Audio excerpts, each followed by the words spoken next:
3 ಹೊತ್ತು ಮೊಬೈಲ್ ಮುಂದೆ, ಟಿವಿ ಮುಂದೆ, ಕಂಪ್ಯೂಟರ್ ಮುಂದೆ ಹುಡುಗರು ಕೂತಿರ್ತಾರೆ. ಖಂಡಿತ ಅದು ನಮ್ಮ ಆರೋಗ್ಯಕ್ಕಾಗಲಿ, ದೇಹದ ಆರೋಗ್ಯಕ್ಕಾಗಲಿ, ಮನಸ್ಸಿನ ಆರೋಗ್ಯಕ್ಕಾಗಲಿ ಎರಡಕ್ಕೂ ಕೆಟ್ಟಿದೆ.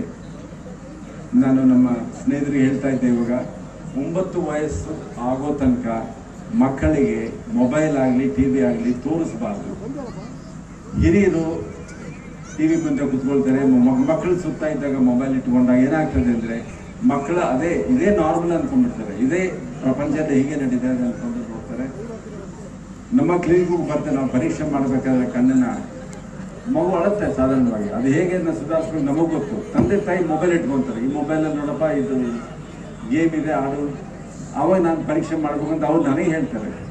ಸೊ ಅದು ಸರಿ ಇಲ್ಲ. ನಾವು ಇಮಿಡಿಯೇಟಾಗಿ ಹೇಳ್ತೀವಿ, 9ನೇ ವಯಸ್ಸು ತನಕ ಯಾವುದೇ ಮಗು ಕೈಯಲ್ಲಿ ದಯವಿಟ್ಟು ಆ ರೇಡಿಯೇಷನ್ ಇರುತ್ತೆ, ಆ ಕಿರಣಗಳಿರುತ್ತೆ, ಅದರದ್ದು ಒಂದು ದೃಶ್ಯದ ಪ್ರಭಾವ ಇರುತ್ತೆ ಕಣ್ಮೇಲೆ, ಅದನ್ನು ಶಿಸ್ತಿನಿಂದ ಅವಾಯ್ಡ್ ಮಾಡಬೇಕಾಗತ್ತೆ.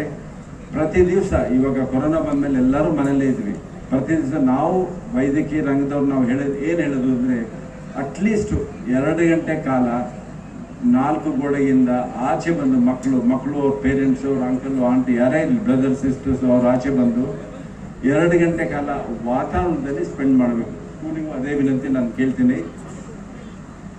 ಮಕ್ಕಳಿಗೆ ಈ ಬಯಲಲ್ಲಿ ಬಿಟ್ಬಿಡಿ, ಆಟ ಆಡ್ಕೊಳ್ಳಿ, ಅವರು ಸ್ಕೂಲಲ್ಲಿ ಕಟ್ಟಾಕ್ಬಿಡಿ. 4 ಗೋಡೆಯಿಂದ ಆಚೆ ಬಂದು 2 ಗಂಟೆ ಅವ್ರು ಖರ್ಚು ಮಾಡಬೇಕಾಗುತ್ತೆ. ಅದರಿಂದ ಅವ್ರ ಆರೋಗ್ಯ ಯಾವತ್ತಿಗೂ ಭಾಳ ಚೆನ್ನಾಗಿದೆ.